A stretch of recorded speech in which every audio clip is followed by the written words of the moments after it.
नमस्कार दोस्तों, decode exam में आप सभी का स्वागत है।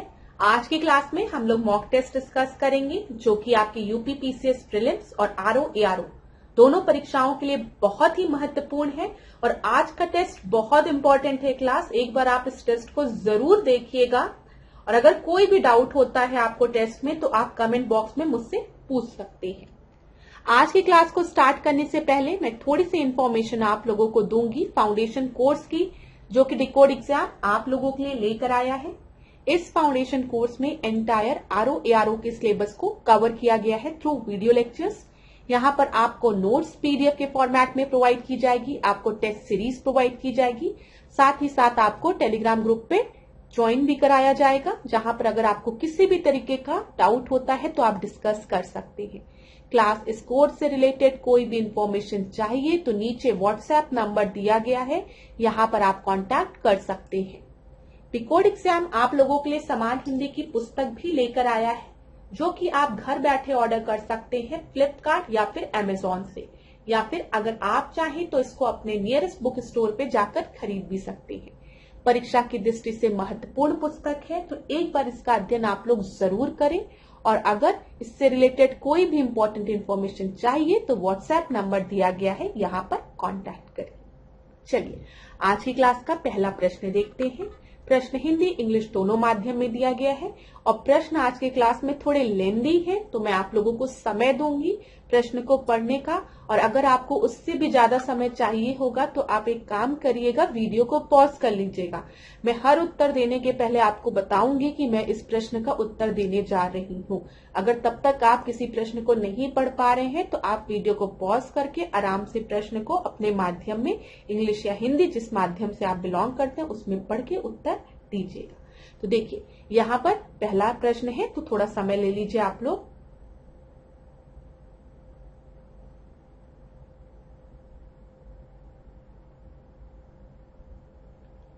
तो देखिए क्लास, यहां पर बात की गई है मृत जीवी की, जिसको कि हम सेप्रोफाइट्स कहते हैं। ठीक है, वे जीव जो मृत पौधे तथा जीवों से घुलित रूप में कार्बनिक यौगिकों को प्राप्त करते हैं उन्हें हम मृत जीवी कहते हैं। Those organism which obtain organic compound in dissolved form from dead plants and animal are called saprophytes. ये बिल्कुल सही है। ठीक है, दूसरा है वे जीव जो अपने आहार हेतु अन्य जीवित जीवों पर निर्भर होते हैं प्राणी संभोजी कहलाते हैं। Those organisms which depend on other living organisms for their food are called omnivorous। ठीक है, तो यहाँ पर देखिए क्लास, एक चीज याद रखिएगा, जो पहला स्टेटमेंट है वो आपका बिल्कुल सही है, लेकिन दूसरा स्टेटमेंट आपका गलत है। ठीक है, क्यों गलत है अभी हम उसको डिस्कस करते हैं। तो यहाँ पर आपसे पूछा गया है which of the above statement are incorrect. Incorrect पूछा गया, इसी वजह से उत्तर क्या हो जाएगा, बी हो जाएगा। अब हम थोड़ा सा डिस्कशन करते हैं, लेकिन डिस्कशन करने के पहले एक और प्रश्न मैं चाहती हूँ कि आप लोग लगाइए। यहाँ पर क्या बोला गया है, the organism which depends on other for their food. जो अभी हमने दूसरे स्टेटमेंट में देखा था कि वे जीव जो अपने आहार हेतु अन्य जीवित जीवों पर निर्भर रहते हैं उनको हम क्या कहते हैं, उनको हम ऑटोट्रॉप्स कहते हैं, मतलब स्वपोषी कहते हैं, या फिर प्रोड्यूसर कहते हैं, या फिर क्या क्या कहते हैं, प्लांट्स कहते हैं, या हेट्रोट्रॉप्स कहते हैं। यहां पर देखिए लिखा भी है, तो याद रखिएगा उनको हम हेट्रोट्रॉप्स कहते हैं, विषम पोषी कहते हैं।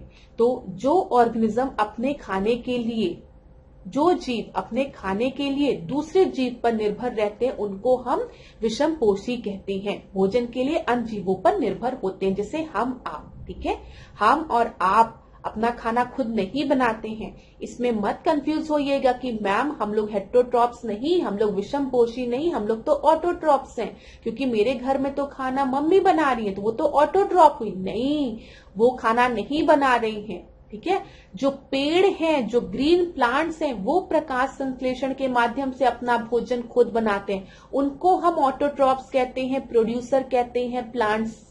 ठीक है, ये चीज याद रखिएगा, ये अपने खाने को खुद बनाते हैं।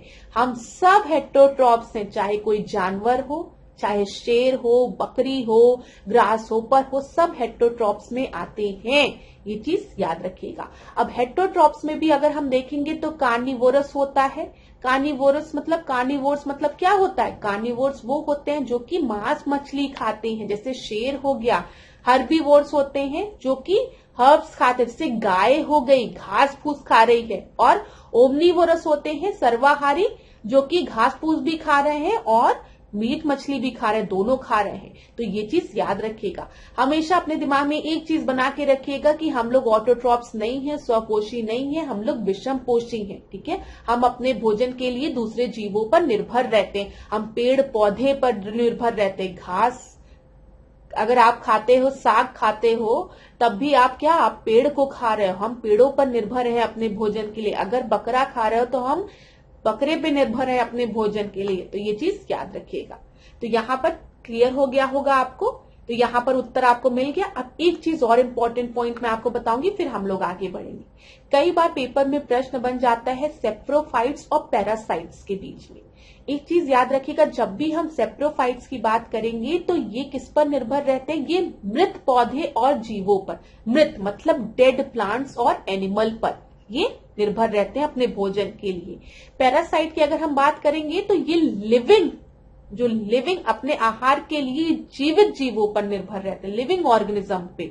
अब मशरूम आपका एग्जाम्पल होगा सेप्रोफाइट का। मशरूम जो उगता है या यीस्ट की हम बात करेंगे, ये सब सेप्रोफाइट्स हैं। और अगर हम जुए की बात करेंगे, टेपवॉर्म की बात करेंगे, ठीक है, ये सब क्या है? पैरासाइट्स है, खून चूसते हैं। ठीक है, तो ये चीज क्लियर हो गई। अब आगे बढ़ते हैं, दूसरा प्रश्न देखते हैं। ये भी थोड़ा लेंदी प्रश्न है, तो मैं आपको समय दूंगी, आप आराम से पढ़िए और उत्तर देने का प्रयास करिए।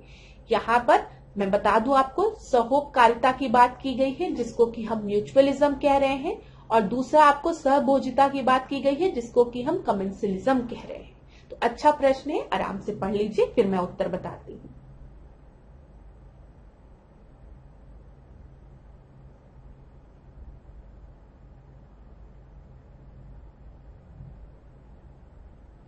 क्लास में उत्तर बताने जा रही हूं। अगर आपने अभी तक नहीं पढ़ पाया है प्रश्न को, तो आप वीडियो को खुद पॉज कर लीजिए। देखिए, सहोपकारिता में दोनों जीव लाभान्वित होते हैं। अब देखिए, जब भी हम म्यूचुअल की बात करते हैं या म्यूचुअलिज्म की बात करते हैं, तो हम क्या कहते हैं कि मुझे भी बेनिफिट हो और तुमको भी बेनिफिट हो। हम लोग म्यूचुअली डिसाइड करते हैं। तो ये बिल्कुल सही है। म्यूचुअलिज्म में दोनों जीव जो है उनको बेनिफिट होता है, ये सही है। दूसरा दिया गया है, सहभोजिता में एक जीव को लाभ होता है पर दूसरे पर कोई प्रभाव नहीं पड़ता है। मतलब एक जीव को तो लाभ हो रहा है, लेकिन दूसरा जो है वो न्यूट्रल है। तो ये भी आपका बिल्कुल सही है। यहाँ पर दोनों ही स्टेटमेंट बिल्कुल सही है, तो उत्तर सी हो जाएगा। एग्जाम्पल दूं क्लास में आपको, जैसे अगर हम म्यूचुअलिज्म का एग्जाम्पल देंगे तो एक बहुत बड़ी सी फ्लावर है, ठीक है, बहुत बड़ा सा फ्लावर हम देख ले, अगर सुंदर सा फ्लावर है, इस फ्लावर पे बी आई, मधुमक्खी आई, तो या बटरफ्लाई आई, कुछ भी आई, तो इन्होंने इस फ्लावर का रस प्राप्त किया, इनका भी पेट भरा, इनका भी भोजन बना। और ये जो बीज हैं ये क्या करेंगे? ये पॉलिनेशन करेंगी, इनके छोटे छोटे बीज फ्लावर के जो हैं उसको स्प्रेड करेंगी, तो और जगह भी ये पेड़ आपके निकलेंगे। तो दोनों को बेनिफिट हो रहा है, ये म्यूचुअलिज्म का एग्जाम्पल हो गया। कमेंसलिज्म में एक को बेनिफिट हो रहा है, दूसरा न्यूट्रल है। अब एक एग्जाम्पल देखो, एक शेर है, उसने शिकार किया हिरण का, ठीक है, पेट भर के खाया हिरण के मांस को। अब उसका पेट भर गया है तो वो आगे चला जाएगा। पीछे एक लोमड़ी देख रही थी कि शेर ने शिकार किया है, बस शेर अपना पेट भर के चला जाए, हम उसके बाद जो बची कुची जो मांस है उसको हम खा लेंगे। तो यहाँ पर शेर का पेट भर गया, उसने शिकार किया था, वो आगे बढ़ गया, उसको कोई दिक्कत ही नहीं, कौन खाए, कौआ खाए या आपका ये फॉक्स खाए, ठीक है, लोमड़ी खाए या फिर कोई दूसरा जानवर खाए, अब उसका पेट भर चुका है, वो आगे चला गया। तो ये कमेंसलिज्म का एग्जाम्पल है। ठीक है, ऐसे ही जब आप देखोगे खेतों में, जब ये भैंस आपकी चरती है घासों पे, तो क्या घास जो होती है ना वो ऐसे दबाते हुए चलती है, ठीक है, ऐसे, तो छोटे छोटे जो कीड़े हैं वो बाहर निकलते हैं। तो आप देखोगे कौवा बैठा हुआ है, वो बैठा हुआ है, तो छोटे छोटे कीड़ों को भी वो खाता रहता है। तो कमेंसलिज्म में एक जानवर को बेनिफिट हो रहा है और दूसरे पर कोई प्रभाव ही नहीं पड़ रहा है। तो ये आपका होता है कमेंसलिज्म, सी सही उत्तर है। देख लीजिए, मैंने आपको बता दिया ये चीज, ठीक है। अगर आप देखना चाहें यहाँ पर भी आप देख सकते हैं कमेंसलिज्म में ये खुश वाली स्माइली मतलब एक स्पीशीज आपका खुश है, ये ऐसे वाली स्माइली मतलब दूसरे पर प्रभाव ही नहीं पड़ रहा है। पैरासिटिज्म की बात करेंगे तो इसमें पहली वाली तो खुश है लेकिन दूसरी वाली दुखी है। अरे पैरासाइट में अगर जुआ तुम्हारे सर में डाल दिया जाए तो जुए को तो बड़ा खून मिल रहा है, बड़ा मजा आ रहा है, अरे वाह खूब खून मिल रहा है पीने को, लेकिन आपके बाल में खुजली होते होते आपकी जान चली जाएगी, आप दुखी हो जाओगे।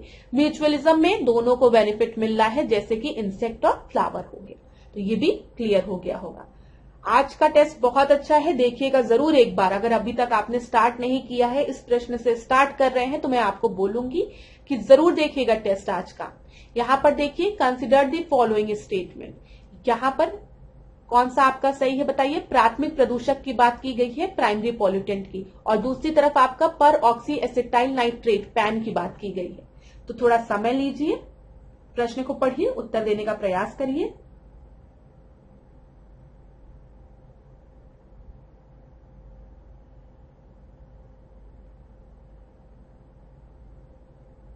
चलिए मैं आपको बताती हूँ। प्राथमिक प्रदूषक अपने मूल स्वरूप में रहकर ही प्रदूषण फैलाते हैं। अब यहाँ पर मैं एक एग्जाम्पल देती हूँ। एक फैक्ट्री है, ये एक बहुत बड़ी सी फैक्ट्री है, इस फैक्ट्री में से धुआं निकल रहा है। अब इस धुएं में carbon dioxide, carbon monoxide, sulphur dioxide, अलग अलग गैसेस निकल रही है। ये कार्बन डाइऑक्साइड, कार्बन मोनोऑक्साइड हमारे प्रदूषक हैं, हमारे इन्वायरमेंट पे नेगेटिव इंपैक्ट डाल रहे हैं, और ये डायरेक्ट सोर्स से एमिट हो रहे हैं वातावरण में, और डायरेक्ट जो है इनका इंपैक्ट हमारे पर्यावरण में देखा जा सकता है। ये चीज याद रखिएगा। तो ये जो लिखा हुआ है, प्राथमिक प्रदूषक अपने मूल स्वरूप में रहकर ही प्रदूषण फैलाते हैं, ये बिल्कुल सही है, ये आपका सही है। दूसरा दिया गया है, पैरा ऑक्सी एसिटाइल नाइट्रेट जो है वो प्राइमरी पॉल्यूटेंट है, ये आपका गलत है। ठीक है, ये आपका प्राइमरी पॉल्यूटेंट नहीं है, ये आपका द्वितीयक पॉल्यूटेंट है, सेकेंडरी पॉल्यूटेंट है। अब दिमाग में आएगा कि मैम प्राइमरी पॉल्यूटेंट तो डायरेक्ट सोर्स से एमिट हो रहा है और हमारे पर्यावरण को नुकसान पहुंचा दे रहा है, कि सेकेंडरी पॉल्यूटेंट क्या है।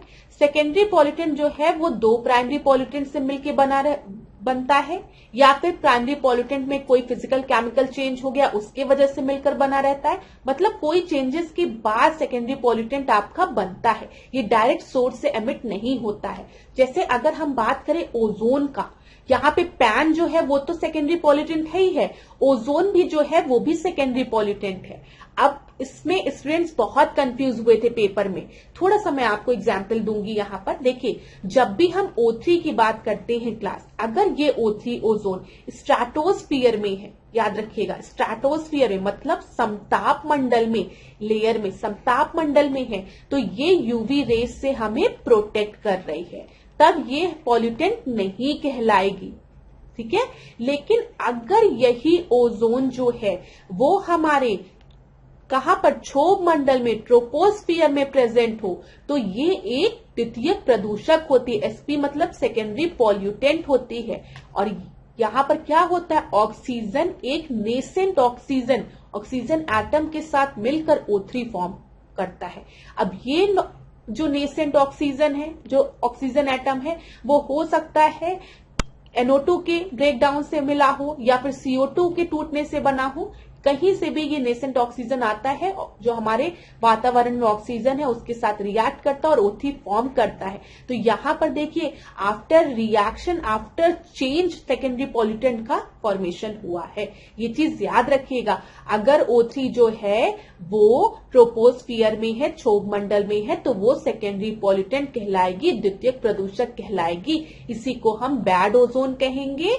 क्यों? क्योंकि ये पर्यावरण में प्रदूषण फैला रही है। और अगर वो स्ट्रैटोस्फीयर में है तो उसको हम गुड ओजोन कहेंगे। क्यों?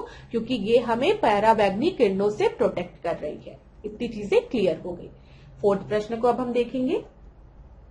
Consider the following statement regarding the biological oxygen demand. BOD की बात की गई है, तो आप समय लीजिए, इसको पढ़िए। यहाँ पे जैविक ऑक्सीजन मांग की बात की गई है।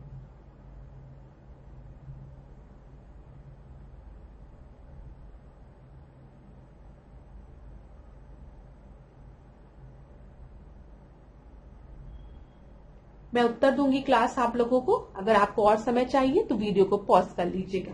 देखिए, ऑक्सीजन डिमांड की बात की गई है क्लास, तो यहाँ पे ऑक्सीजन की मांग हो रही है, तो आपके दिमाग में प्रश्न आ जाए किस लिए ऑक्सीजन की मांग हो रही है। तो जब जैविक रासायनिक अपघटन होता है तो ऑक्सीजन की रिक्वायरमेंट होती है। बायोकेमिकल डिकम्पोजिशन जब भी ऑर्गेनिक कंपाउंड का होता है पानी में तो ऑक्सीजन की रिक्वायरमेंट होती है। ठीक है, तो ये बिल्कुल सही है। यह ऑक्सीजन की वह मात्रा है जो जल में कार्बनिक पदार्थों के जैव रासायनिक अपघटन के लिए आवश्यक होती है। एकदम सही है।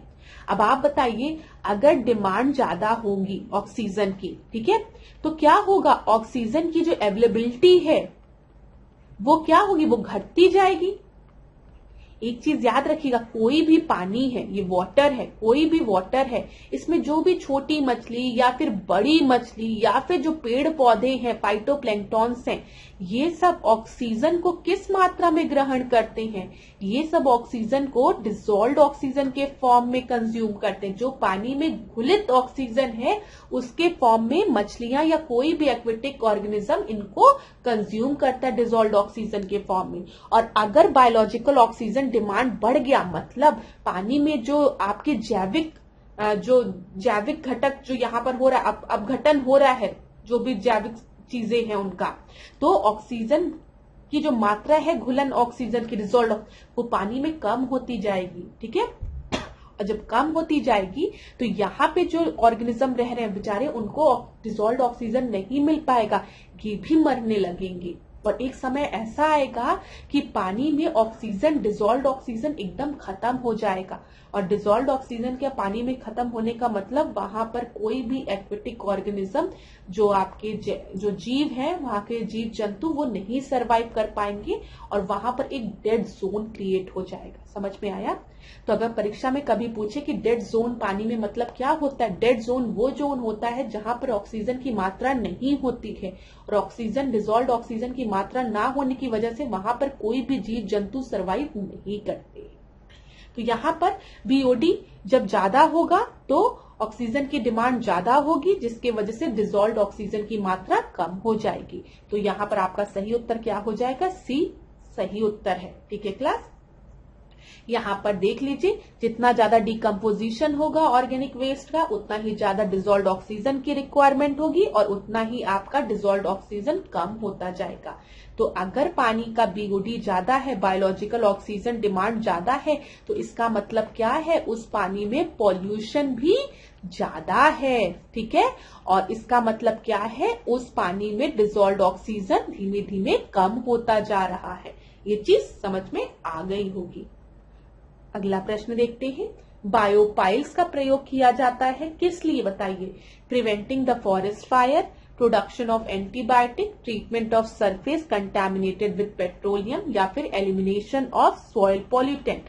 तो यहाँ पर याद रखिएगा, जो बायोपाइल्स है वो एक तरीके का प्रोसेस है जिसमें कि हम क्या करते हैं, ट्रीटमेंट करते हैं किसका, of surface contaminated with pollutant.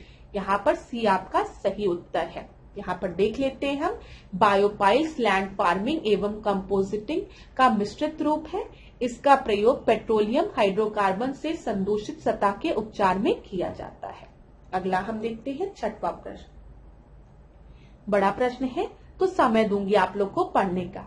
Phyto remediation की बात की गई है। यहाँ पर फाइटो रेमेडिएशन पौधे की जड़ों द्वारा जल के जैव उपचारक की तकनीक है। ठीक है, phytoremediation is a technique for bioremediation of water using the plant roots. दूसरा है, मृदा एवं जल में उपस्थित संदूषकों को पादपों की मदद से हटाना राइजोफिल्ट्रेशन कहलाता है। Removing contaminants from soil and water with the help of plant is called rhizofiltration. समय लीजिए क्लास, वीडियो को पॉज कर लीजिए, पढ़ लीजिए आप अपना समय लेते हुए प्रश्न को, फिर मैं उत्तर देती हूँ।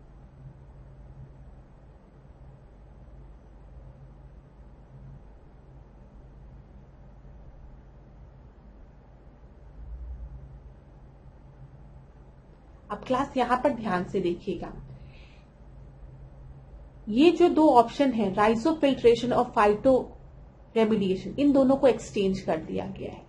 जब भी हम फाइटो की बात करेंगे तो मतलब हम प्लांट्स की बात कर रहे हैं। ठीक है, तो ये चीज याद रखिएगा, जब भी सॉइल से, मिट्टी से, ठीक है, हम कंटेमिनेंट्स को जो संदूषक हैं उनको हटाने की बात करते हैं प्लांट्स की मदद से, तो उसको हम फाइटो रेमिडिएशन कहते हैं, ठीक है। और जब हम कहते हैं कि पानी को हम ट्रीट कर रहे हैं रूट्स की, प्लांट के रूट्स की मदद से, वाटर में जो कंटामिनेंट्स है उसको हम रिमूव कर रहे हैं, तो उसको हम कहते हैं राइजोफिल्ट्रेशन। आपको पता होना चाहिए प्लांट्स के रूट्स में राइजोबियम होता है ना, आपने पढ़ा होगा कि नाइट्रोजन फिक्सेशन का काम करता है, तो यही राइजोफिल्ट्रेशन यहाँ पर क्या कर रहा है, पानी को प्यूरिफिकेशन का काम कर रहा है। तो यहाँ पर आपका उत्तर क्या हो जाएगा, करेक्ट पूछा है तो डी हो जाएगा, क्योंकि दोनों को एक्सचेंज कर दिया गया है। यहाँ पर देख लीजिए क्लास, ये आपको पानी दिख रहा है, जल दिख रहा है, जब रूट्स के हेल्प से हम क्या कर रहे हैं, पानी में से पॉल्यूटेंट को रिमूव कर रहे हैं, तो उसको हम राइजोफिल्ट्रेशन कहते हैं। इतनी चीज क्लियर हो गई ना, ठीक है। और जब हम प्लांट्स के थ्रू क्या कर रहे हैं, रिमूव कर रहे हैं मृदा एवं जल में उपस्थित संदूषकों को प्लांट की मदद से, तो उसको हम फाइटो रेमिडिएशन कहते हैं। चलिए आगे बढ़ते हैं अगले प्रश्न पे। ये भी प्रश्न काफी बड़ा है, तो इसके लिए भी आपको समय दूंगी। ये किस चीज से रिलेटेड है, वैसे इसको देख लेते हैं हम। इकोलॉजिकल सेंसिटिव एरिया से रिलेटेड है, जिसको कि हम पारिस्थितिकीय दृष्टि से संवेदनशील क्षेत्र की बात हम कर रहे हैं, संवेदनशील क्षेत्र। तो 1 2 3 आप पढ़िए, फिर मैं आपको सीधे उत्तर दूंगी, ठीक है। इंग्लिश हिंदी में पढ़ती रहूंगी तो आपको दिक्कत हो रही होगी, पढ़िए।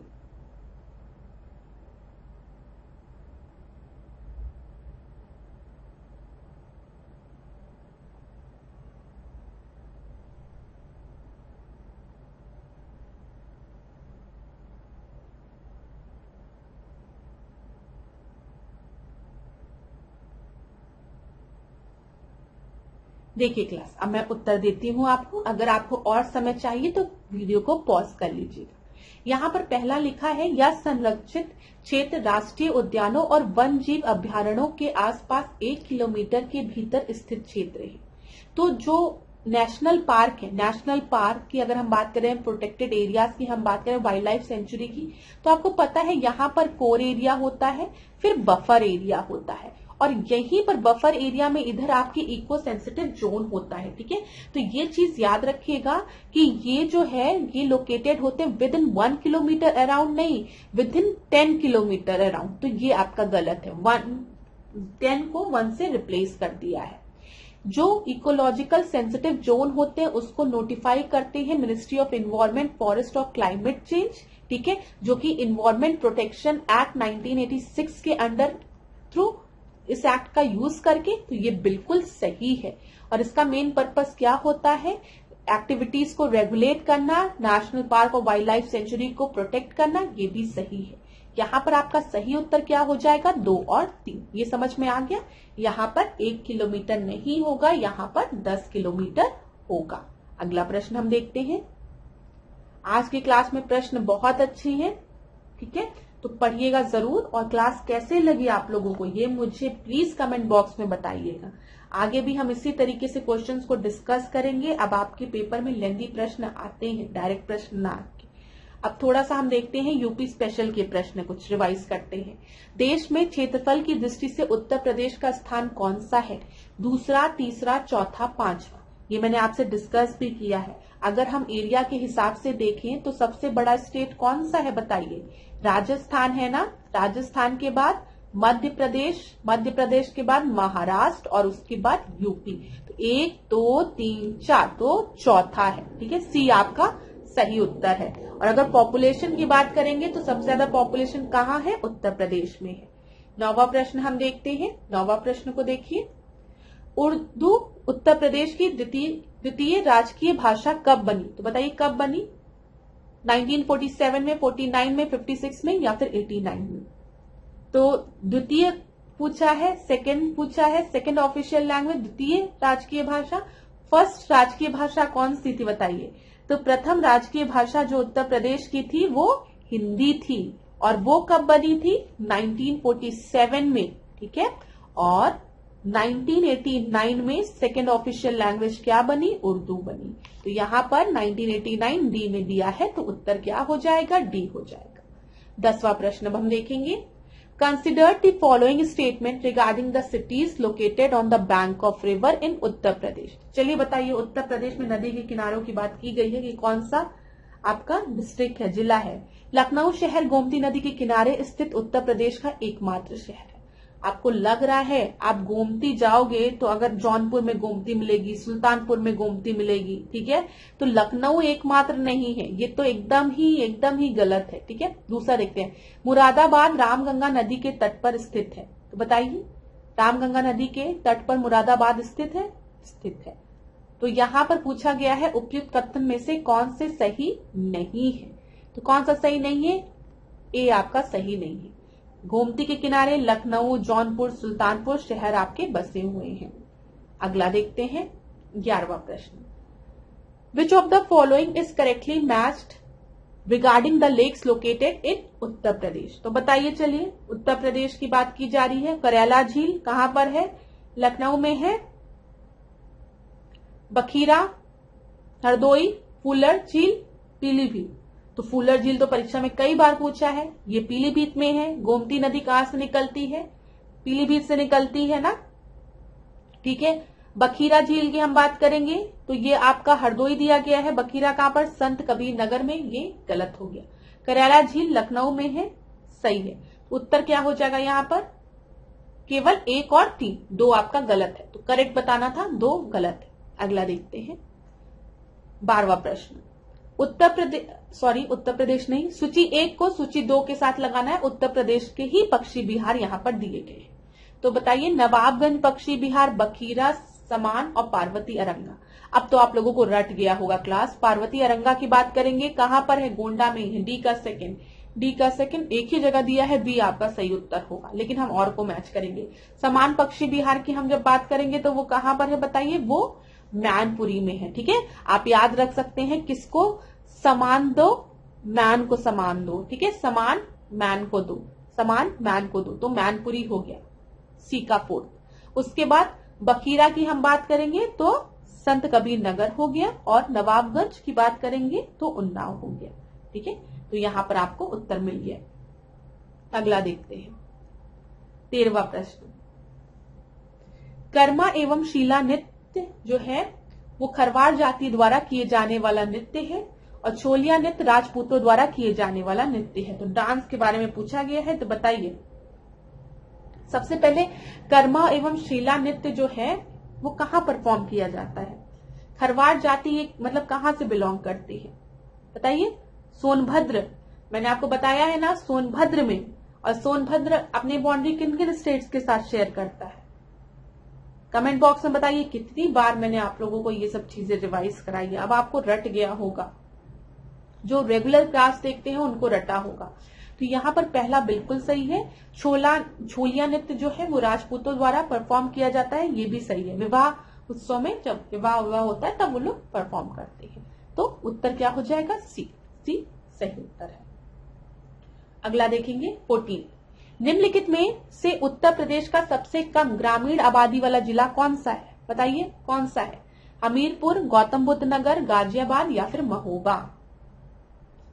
सबसे कम ग्रामीण आबादी वाले जिले की बात की गई है, तो सबसे कम ग्रामीण आबादी वाला जिला जो है वो है गौतम बुद्ध नगर, उसके बाद महोबा, फिर हमीरपुर। तो बी आपका सही उत्तर है।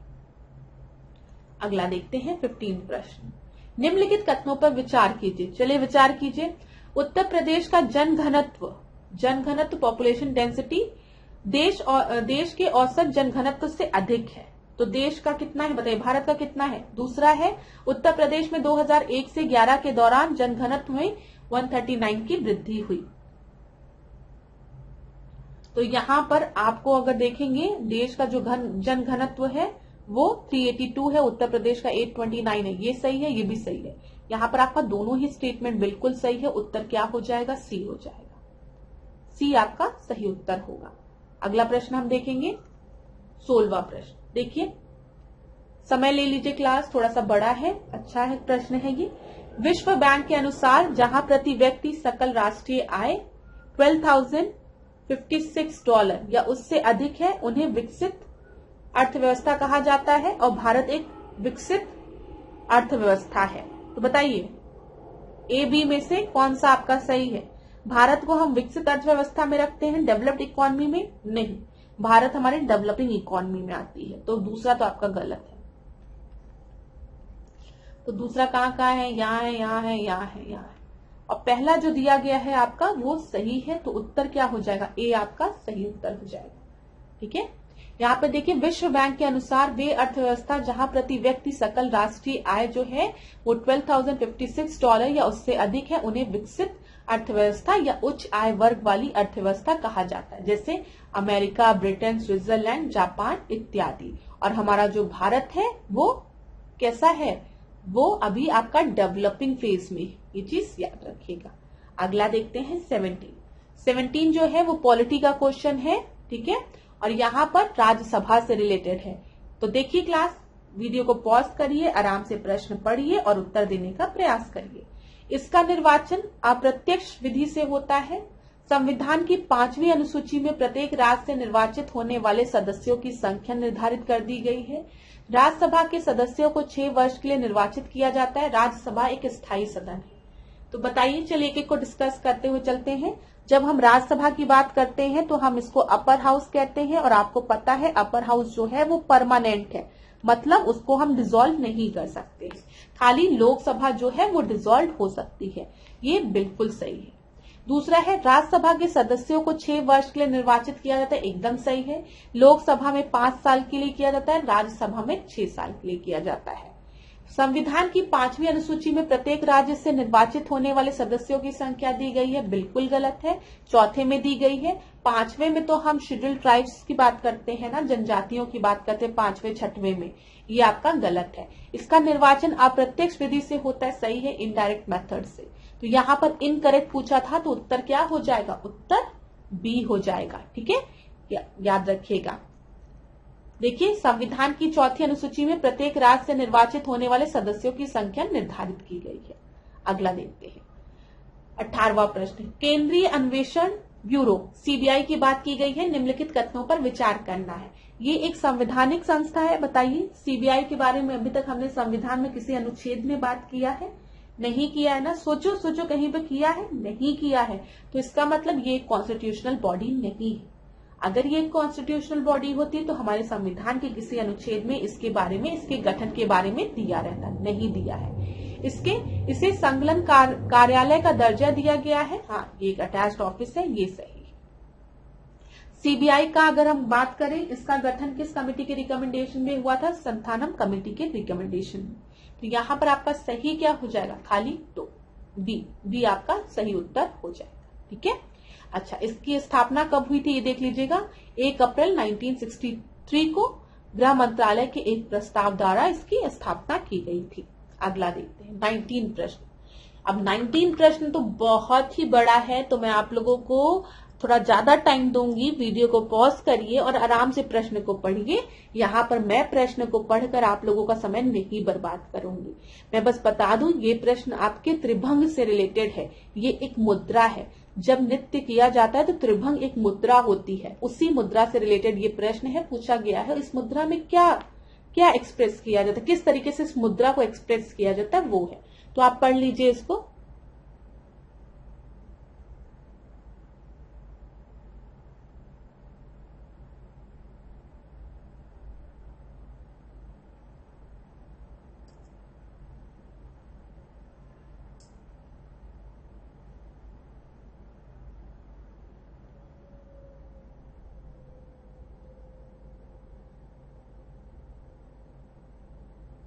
क्लास, अगर आपको और समय चाहिए तो आप वीडियो को पॉज कर लीजिए। ठीक है, फिर आराम से पढ़ के उत्तर दीजिएगा।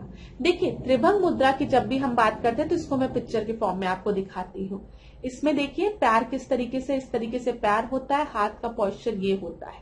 अब ऑप्शन में आप देखिए लिखा है एक पाव मोड़ा जाता है और देह थोड़ी किंतु विपरीत दिशा में कटी एवं ग्रीवा पर वक्र की जाती है। तो यहाँ पर देखिए एक पैर जो है वो आपका क्या किया गया है? वो मोड़ा गया है। ठीक है, और दूसरी तरफ वक्र की तरीके से ये जो विपरीत दिशा में बॉडी को आपका वो किया गया है। तो ये त्रिभंग मुद्रा है। ठीक है, तो यहाँ पर आपका सही उत्तर क्या हो गया? ए आपका सही उत्तर है।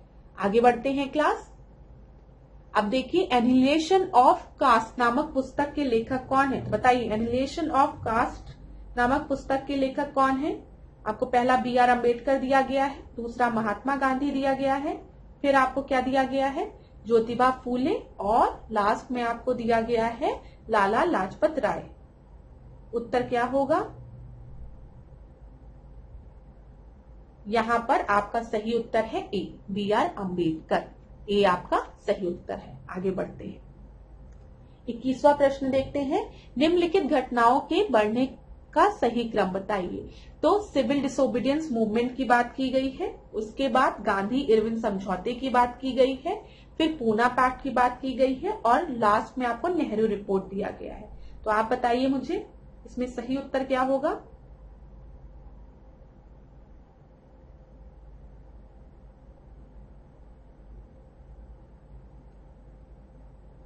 देखिए, अब हम इसको अरेंज करते हैं। आपको पता है साइमन आया था, साइमन कमीशन भारत में। साइमन कमीशन जब भारत में आया तो लोगों ने हर जगह कहा go back Simon, go back Simon. हर जगह नारा था go back Simon, go back. क्यों? क्योंकि साइमन कमीशन में कोई भी इंडियन मौजूद नहीं थे। इस वजह से साइमन कमीशन का विद्रोह हर जगह किया गया, काला झंडा हर जगह दिखाया गया। तो एक चैलेंज रखा गया कि अगर इतने आप लोग सक्षम हैं तो आप खुद अपनी एक रिपोर्ट तैयार करिए। ब्रिटिशर्स द्वारा भारत को एक चैलेंज दिया गया।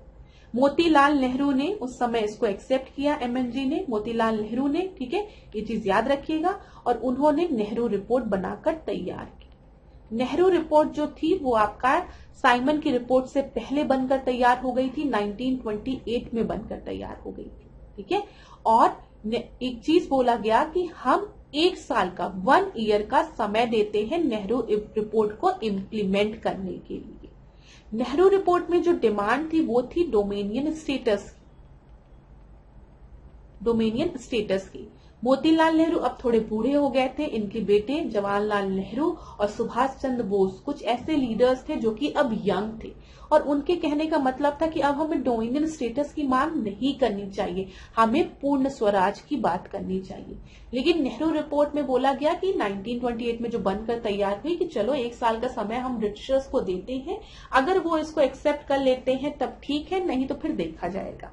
तो 1 साल का समय दिया गया। कोई भी ब्रिटिशर्स ने, ब्रिटिश तरफ से कोई भी एक्शन नहीं लिया गया, जिसकी वजह से लाहौर में 1929 में दिसंबर में, जिसको कि जवाहरलाल नेहरू प्रिसाइड कर रहे थे, उन्होंने क्या कहा कि अब हम डोमेनियन स्टेटस की मांग नहीं करेंगे, अब हमारी डिमांड क्या है? पूर्ण स्वराज की है। अब हमें पूर्ण स्वराज चाहिए, और आने वाले 26 जनवरी 1930 को हम पूर्ण स्वराज दिवस के रूप में मनाएंगे। और आपको पता है आगे चल के 26 जनवरी को हमने अपने संविधान को लागू किया, और इसको एज अ रिपब्लिक डे हम सेलिब्रेट करते हैं, गणतंत्र दिवस के रूप में। ये चीज क्लियर है। तो यहाँ पर लाहौर सेशन को जवाहरलाल नेहरू ने प्रिसाइड करके कहा पूर्ण स्वराज हमारी मांग है, डोमिनियन स्टेटस हमारी मांग ही नहीं है। तो ये चीज आपको समझ में आ गई होगी, ये 1928 का समय है। इतनी चीज क्लियर हो गई। अब यहाँ पर हम 1930 के समय में आते हैं, क्योंकि देखिए 26 जनवरी को हम पूर्ण स्वराज दिवस के रूप में मनाने की बात कर चुके हैं। 1930 की जब हम बात करते हैं तो मार्च का समय है, ठीक है। 12 मार्च को गांधी जी दांडी मार्च स्टार्ट करते हैं साबरमती आश्रम से, और दांडी तक ये जाते हैं, आपको पता है। और क्या ब्रेक करते हैं? सॉल्ट लॉ को ब्रेक करते हैं, सविनय अवज्ञा आंदोलन की। अब हम सॉल्ट लॉ को ब्रेक करके एक बड़ा मूवमेंट स्टार्ट करने जा रहे हैं, जिसको कि सविनय अवज्ञा आंदोलन कहते हैं। तो ये 1930 का समय है, ये भी चीज क्लियर हो गई। अब इसी समय जब भारत में सविनय अवज्ञा आंदोलन चल रहा है, सिविल डिसोबीडियंस मूवमेंट चल रहा है, तो इंग्लैंड में एक कॉन्फ्रेंस रखी जाती है, जिसको कि हम राउंड टेबल कॉन्फ्रेंस 1 कहते हैं, फर्स्ट कहते हैं, ठीक है। किस चीज को डिस्कस करने के लिए? साइमन रिपोर्ट को डिस्कस करने के लिए। और इस फर्स्ट राउंड टेबल कॉन्फ्रेंस में इंडियन नेशनल कांग्रेस का कोई भी मेंबर पार्टिसिपेट नहीं करता है। क्यों? क्योंकि यहाँ पर कांग्रेस द्वारा एक मूवमेंट चलाया जा रहा है, आंदोलन चलाया जा रहा है, सविनय अवज्ञा आंदोलन। जब ये बात वहां पर उठती है कि भारत की सबसे लार्जेस्ट पार्टी जो है कांग्रेस ही नहीं आई है, तो हम किसी डिसीजन पे नहीं पहुंच सकते हैं। तो अब हम क्या करेंगे, हम कुछ समय बाद second round table conference organise करेंगे, लेकिन इसमें भारत से जो कांग्रेस पार्टी है वो भी आनी चाहिए। तो इसलिए फोन घुमाया जाता है इरविन के पास। उस समय इरविन वॉइस रॉय रहते हैं और कहा जाता है मिस्टर इरविन ध्यान में रखिए कि किसी भी तरीके से इंडियन नेशनल कांग्रेस को एग्री करिए कि वो सेकेंड राउंड टेबल कॉन्फ्रेंस में आए। ठीक है, तो अब एक मीटिंग रखी जाती है गांधी और इरविन के बीच में, जिसको कि हम गांधी इरविन पैक्ट कहते हैं। ठीक है, तो ये चीज आपको समझ में आ गई होगी कि सिविल डिसोबीडियंस मूवमेंट जो है वो गांधी इरविन पैक्ट के पहले है। उसके बाद गांधी इरविन पैक्ट साइन हुआ है, कुछ डिमांड्स पूरी की गई है और महात्मा गांधी, सरोजनी नायडू और कुछ और लोगों के साथ सेकेंड राउंड टेबल कॉन्फ्रेंस में पार्टिसिपेट करने जाते हैं, मान जाते हैं। और फिर जब वो सेकेंड राउंड टेबल कॉन्फ्रेंस से आते हैं तो वो बहुत दुखी रहते हैं। क्यों दुखी रहते हैं? क्योंकि सेकेंड राउंड टेबल कॉन्फ्रेंस में कम्युनल अवार्ड की बात कर दी जाती है दलित्स के लिए। और महात्मा गांधी जब भारत लौटते हैं तो वो इसके विरुद्ध आमरण अनशन करते हैं और आमरण अनशन करने के कारण उनकी तबियत खराब होने लगती है और बाद में B.R. अम्बेडकर जी और महात्मा गांधी के बीच में एक पैक्ट साइन होता है जिसको कि हम पूना पैक्ट कहते हैं। तो ये 1932 का समय आ गया। तो देखिए क्लास, अगर हमको एग्जैक्ट ईयर भी नहीं पता था लेकिन हमको ये पता था कि सीक्वेंस क्या है, स्टोरी क्या है, तब भी हम इस प्रश्न को बहुत आसानी से हल कर सकते हैं। तो यहाँ पर सबसे पहले क्या आई है बताइए, नेहरू रिपोर्ट आई है 4। उसके बाद क्या हुआ है, उसके बाद सिविल डिसोबीडियंस मूवमेंट स्टार्ट हुआ 1, फिर आपका गांधी इरविन पैक्ट हुआ है, फिर पूना पैक्ट। तो ये आपका बी सही उत्तर है। तो 1928, ठीक है, फिर उसका पूना पैक्ट 1932, गांधी इरविन पैक्ट 1931 और सिविल डिसोबीडियंस मूवमेंट 1930। इतनी चीज क्लियर हो गई होगी। आगे बढ़ते हैं, 22वां प्रश्न देखते हैं। धन के बहिर्गमन का मुख्य मुद्दा सर्वप्रथम किस भारतीय के द्वारा उठाया गया था? तो बताइए किसके द्वारा उठाया गया था? Drain theory, drain of wealth की बात अगर हम करें, ड्रेन थ्योरी किसके द्वारा दी गई थी? दादा भाई नौरोजी के द्वारा, जिनको कि हम ग्रैंड ओल्ड मैन भी कहते हैं, आपको पता है। धन की निकासी के सिद्धांत को सर्वप्रथम 1867 में, ठीक है, लंदन में दादा भाई नौरोजी द्वारा दिया गया। और लंदन में ही आपको पता है दादा भाई नौरोजी ने ईस्ट इंडियन कंपनी का भी गठन किया था। तो ईस्ट इंडियन कंपनी की east Indian association, east Indian company तो आपका वो कंपनी हो गई ब्रिटिश, इसको सही कर लीजिएगा क्लास, मैंने बहुत गलती से इसको बोल दिया, ईस्ट इंडियन एसोसिएशन की बात मैं कर रही हूँ, ठीक है, कंपनी की बात नहीं कर रही है तो ब्रिटिशर्स आ जाएंगे। ईस्ट इंडियन एसोसिएशन का गठन दादा भाई नौरोजी ने किया था और इसी के गठन में 1867 में ड्रेन थ्योरी इन्होंने दी थी। ये चीज याद रखिएगा। अगला प्रश्न हम देखते हैं, 23वां प्रश्न। वास्को डी गामा की प्रथम भारत यात्रा के संबंध में निम्नलिखित कथनों में असत्य कथन बताइए।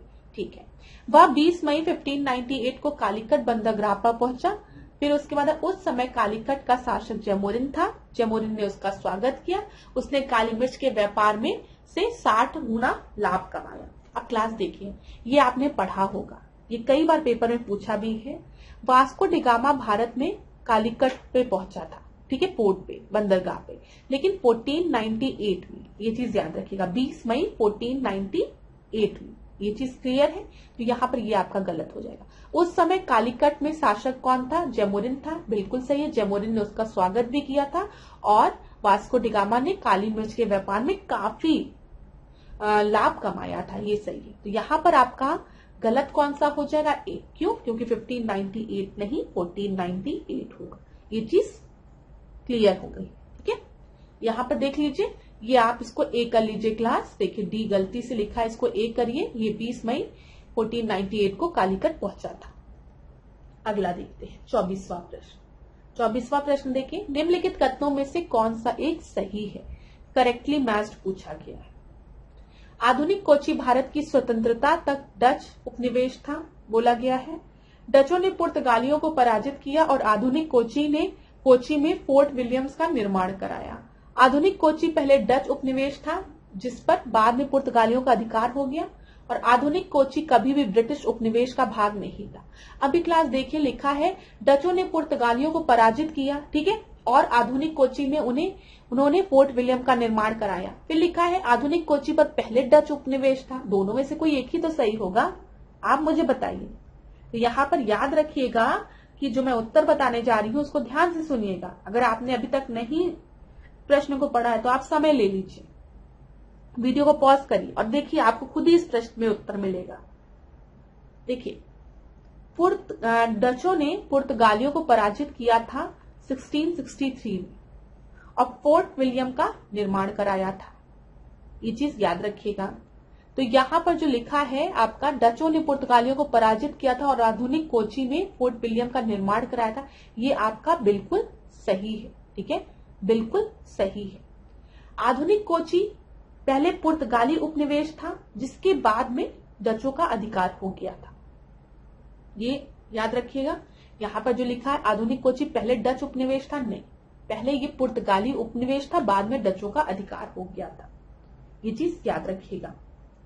यहाँ पर आधुनिक कोची कभी भी ब्रिटिश उपनिवेश का भाग नहीं रहा, ये भी गलत है।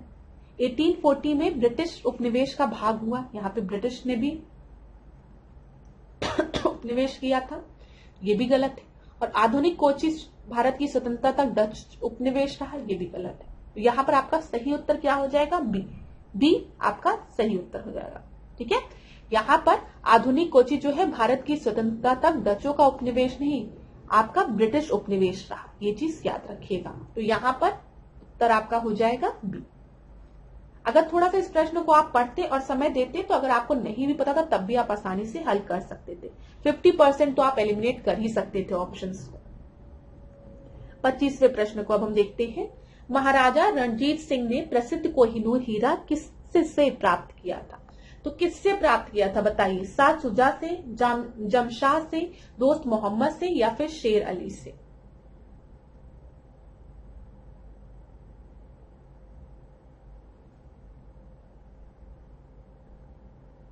अगर हम बात करें क्लास, उत्तर मैं बताऊंगी आपको। अगर हम साद शुजा की बात करें तो साद शुजा जो था ना, वो अहमद शाह अब्दाली का पौत्र था। ठीक है, और वो गद्दी पर, काबुल की गद्दी पर आराम से बैठा हुआ था। लेकिन इसका जो एक भाई था जिसका की नाम शाह महमूद था, उसने क्या किया? उसने शक्तिशाली बरकजई सरदार फतेह खान एवं दोस्त मोहम्मद की सहायता से उसे विस्थापित कर दिया वहां से 1809 में। और इसी अवसर पर शाह शुजा दौड़कर किसके पास गया? रणजीत सिंह के पास गया सहायता मांगने। और जब वो सहायता मांग रहा था रणजीत सिंह से तो उसने उन्हें कोहिनूर हीरा भेंट किया। तो पूरी स्टोरी समझ में आ गई होगी। तो यहाँ पर उत्तर क्या हो जाएगा? ए आपका सही उत्तर है। 26वां प्रश्न हम देखते हैं। भारतीय राष्ट्रीय कांग्रेस का वह कौन एकमात्र अधिवेशन है जिसकी अध्यक्षता महात्मा गांधी ने की थी? ये एक आसान सा प्रश्न है, इसको मैं आसान प्रश्न कहूंगी।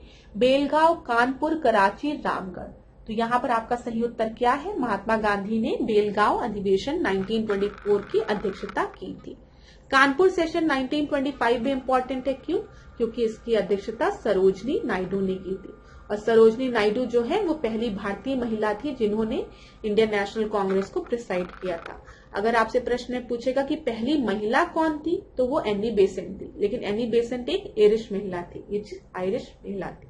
ठीक है, ये चीज पता होना चाहिए। रामगढ़ सेशन की बात करेंगे तो इसकी अध्यक्षता अब्दुल कलाम आजाद ने की थी और ये सबसे लंबे समय तक कांग्रेस के अध्यक्ष भी रहे थे। कराची सेशन की अध्यक्षता किसने की थी? सरदार पटेल ने की थी 1931 में। इतनी चीज क्लियर हो गई होगी। पेपर में कभी कभी पूछता है कि कौन से गरम दल का नेता ऐसा था, एक बहुत प्रोमिनेंट लीडर थे जिन्होंने इंडियन नेशनल कांग्रेस का कि किसी भी सेशन को प्रिसाइड नहीं किया, अध्यक्षता नहीं की, तो वो कौन थे? बाल गंगाधर तिलक थे। याद रखिएगा, परीक्षा में पूछ लेता है तो बता दिए। 27 देखते हैं। प्राचीन काल में वारंगल किसके लिए प्रसिद्ध था? तो बताइए किसके लिए प्रसिद्ध था वारंगल? तांबे के बर्तन के लिए, सोने के आभूषण के लिए, लोहे के उपकरण के लिए एवं यंत्रों के लिए, या फिर हाथी दांत निर्मित वस्तुओं के लिए वारंगल की बात की गई है। तो यहाँ पर आपका सही उत्तर ABCD में से क्या होगा? सी सही है। ठीक है, लोहे के उपकरण एवं यंत्रों के लिए वारंगल फेमस। देख लीजिए, वारंगल में रहने वाले अगरिया समुदाय के लोग प्राचीन काल में ही लोहे के यंत्र एवं उपकरण बनाने के व्यवसाय से जुड़े थे। याद रखिएगा, अगरिया समुदाय की बात यहाँ पर की गई है। अगला प्रश्न हम देखेंगे 28 प्रश्न देखिए, मुद्रा राक्षस के संदर्भ में निम्नलिखित कथनों पर विचार करिए।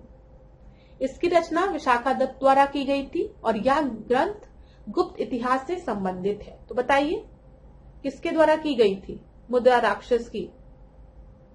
विशाखा दत्त द्वारा सही दिया गया है कि नहीं? तो यहां पर आपका बिल्कुल सही दिया गया है, ये चीज याद रखिएगा,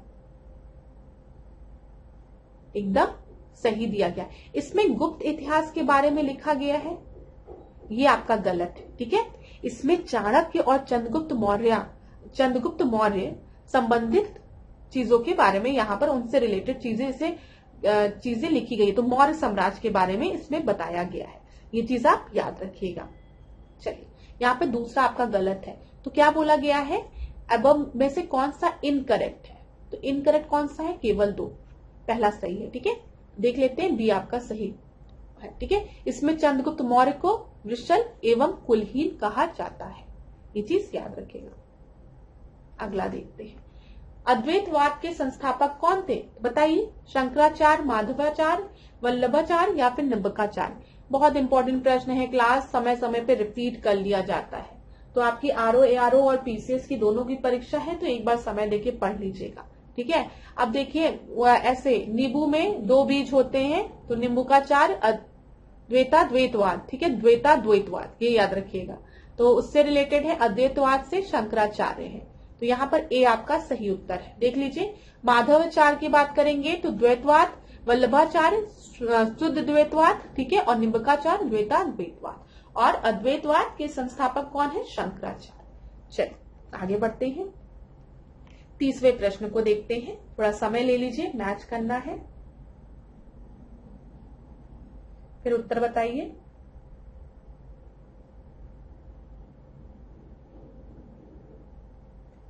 कली संवत, विक्रम, गुप्त और शक।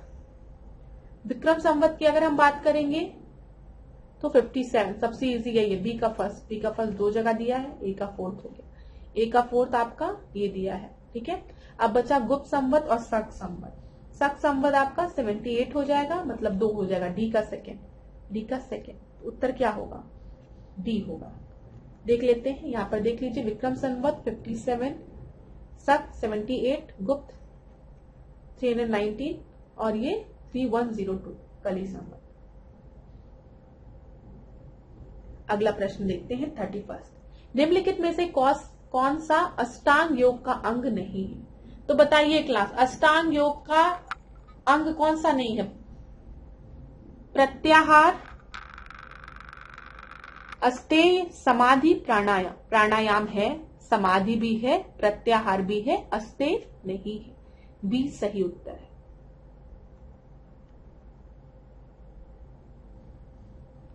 तो जब भी हम बात करते हैं योग की, तो हम किसकी बात करते हैं? पतंजलि की बात करते हैं ना। पतंजलि को योग का जनक कहा जाता है। योग सूत्र की रचना किसने की थी? पतंजलि ने की थी, ठीक है। उन्होंने योग के 8 अंग बताए थे, तो कौन कौन से थे आपको बताइए? यम, नियम, आसन, प्राणायाम, प्रत्याहार, धारण, ध्यान और समाधि। कोई छूटा? अगर छूटा तो कमेंट बॉक्स में बताइए, ठीक है। अस्तेय की बात नहीं की गई थी, तो उत्तर क्या हो जाएगा 31 का? बी आपका सही उत्तर है। अगला देखते हैं 32, भारत में सर्वप्रथम पहले जाने वाले मानव प्रतिमाएं किसकी थी? पहले पूजी जाने वाली पहली, भारत में सर्वप्रथम पूजी जाने वाली या पहली पूजी जाने, सर्वप्रथम पहले, अरे इसको हटाओ, सर्वप्रथम पूजी जाने वाली मानव प्रतिमाएं किसकी थी बताइए? विष्णु की, शिव की, महावीर स्वामी की या फिर बुद्ध की? तो यहां पर याद रखिएगा कि भारत में सबसे पहले बुद्ध की प्रतिमाओं की पूजा की गई।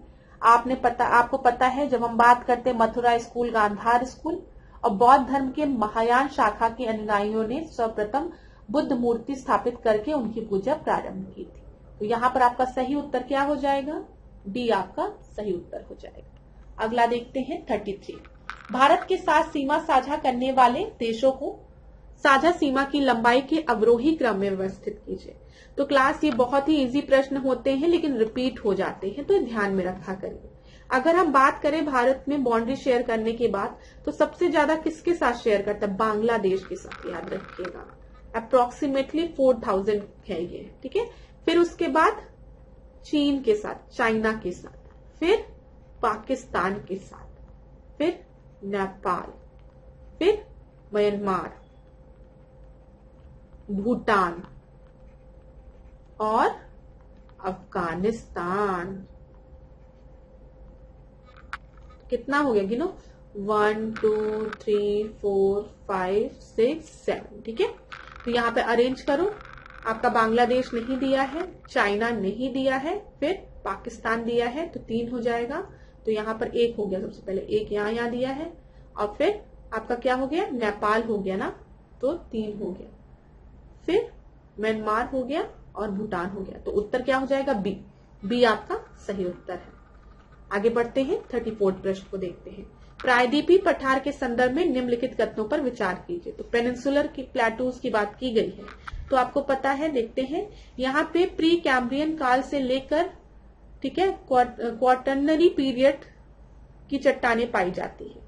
तो क्लास देखो ना, यहाँ पे ब्लॉक माउंटेन, जेलिक माउंटेन, अरावली हिल, जिसको कि हम रेसिडुअल वो कहते हैं, सब मिलता है ना आपको, एकदम सही है। आर्चियन समय की, धारवाड़ के समय की सारी आपको प्लेटूज मिलती है, तो बिल्कुल सही है ये, इसको मैं सही मार्क करती हूँ। दूसरा दिया है, भारत के यह भाग ब्लॉक भ्रंश से प्रभावित है, ठीक है। ब्लॉक फॉल्टिंग मिलती है, आपको पता है, जो नर्मदा है, ठीक है, तापी महानदी जो है वो रिफ्ट घाटियों से होकर गुजरती है, और इधर सतपुड़ा अगर हम देखेंगे तो ब्लॉक पर्वत का निर्माण करती है ना इधर, तो बिल्कुल सही है यहाँ पर। और अवशिष्ट पहाड़ियां भी हमको यहाँ मिलती हैं, जैसे अरावली, नल्ला माला, जावेदी, वेलिकोंडा, तो दोनों ही स्टेटमेंट सही है। उत्तर क्या हो जाएगा? सी आपका सही उत्तर है। एक बार देखिएगा पेनिनसुलर इंडिया का मैप, आपको चीजें क्लियर हो जाएगी। आज की क्लास का आखिरी प्रश्न, तो अच्छे से इस प्रश्न को पढ़ लो समय लेते हुए, बड़ा है तो समय ले लो। इन चट्टानों का निर्माण तप्त मैग्मा के ठंडे होने के फलस्वरूप हुआ। मैग्मा जब ठंडा हुआ तो इन चट्टानों का निर्माण हुआ, लेकिन अत्यधिक रूपांतरण के कारण इनका मौलिक रूप नष्ट हो गया, अभी अपने मौलिक रूप में नहीं मिलते हैं। ये जीवाश्म रहित होते हैं, साथ ही ये चट्टानें पूर्ण रूप से रवेदार होती है। तो पूर्ण रूप से रवेदार चट्टानें और बहुत ओल्डेस्ट अगर हम बात करें तो वो आपके आर्चियन है। आर्चियन के बाद धारवाड़ है, फिर कुटप्पा है ना, फिर गोंडवाना, विंध्यन बाद में आएगा। तो यहाँ पर आपका सही उत्तर जो है वो है आर्कियन, ए आपका सही उत्तर है।